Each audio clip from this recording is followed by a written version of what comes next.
Alors là, je me prépare à planter ce petit pêcher. L'automne, c'est vraiment la saison idéale pour les plantations. On peut même planter tout l'hiver tant qu'il ne gèle pas. Pourquoi? Eh bien parce que les plantes ont perdu leur feuillage pour la plupart. Elles sont entrées en dormance. Alors on peut planter des arbres, des arbustes, des arbres fruitiers, les plantes de haies, on peut planter des rosiers, on peut planter des vivaces. C'est vraiment le grand moment pour planter dans les jardins. Et donc je vais planter l'arbre. Ces racines vont se développer tranquillement pendant l'hiver dans la terre. Elles vont même s'enfoncer assez profondément pour échapper au froid. Et elles démarreront beaucoup plus fortes, prêtes à affronter une nouvelle saison dès le printemps prochain. En plus, après les pluies du début d'automne, la terre est beaucoup plus souple, c'est un peu plus facile de la creuser. Donc c'est vraiment le moment où il faut faire ça.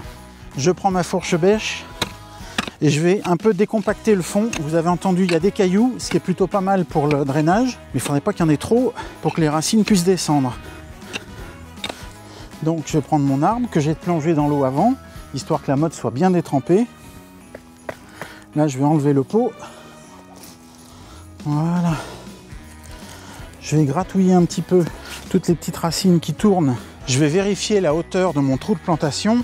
C'est un tout petit peu bas. Une astuce, vous prenez la bêche, vous la posez au-dessus du trou, comme ça. Voilà. Et quand vous mettez l'arbre, ici, là, ça doit arriver au même niveau que la bêche. Donc là, il me manque quelques centimètres. Je vais remettre un petit peu de terre. Voilà. Donc là, c'est pas mal. Je vais remettre ma terre autour. Alors je vais tasser délicatement avec le pied sans trop enfoncer pour ne pas écraser les racines et pour ne pas les étouffer. Je vais prendre de la matière organique. Hein, c'est du compost, du fumier, enfin voilà. Et je vais le mettre à la surface. Alors autrefois, on avait l'habitude de mettre cette matière organique dans le fond du trou de plantation. En fait, on s'aperçoit que les insectes, la microfaune qui est capable de dégrader cette matière organique et de la transformer en nutriments pour les plantes, elle est à la surface, elle est dans les 10 premiers centimètres de terre. Et je vais terminer en mettant une bonne couche de broyat autour de l'arbre. Le broyat, on dit qu'il faut en mettre 120 litres pour 1 mètre carré. Donc là, on doit être pas mal. Ce broyat, c'est du bois blanc. Je vais l'étaler sur une épaisseur d'à peu près une dizaine de centimètres autour de mon arbre. Et donc ce broyat, il a plein de vertus.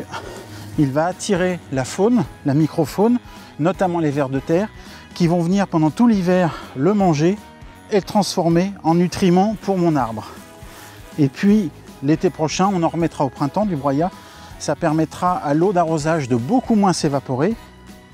Et puis ça va venir protéger le sol du soleil qui dessèche, ça va maintenir la fraîcheur, ça va faciliter le désherbage, il y aura beaucoup moins de mauvaises herbes qui vont lever dedans.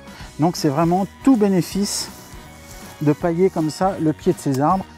Voilà, maintenant j'ai plus qu'à verser 2 bons gros arrosoirs de 10 litres dessus et on est tranquille.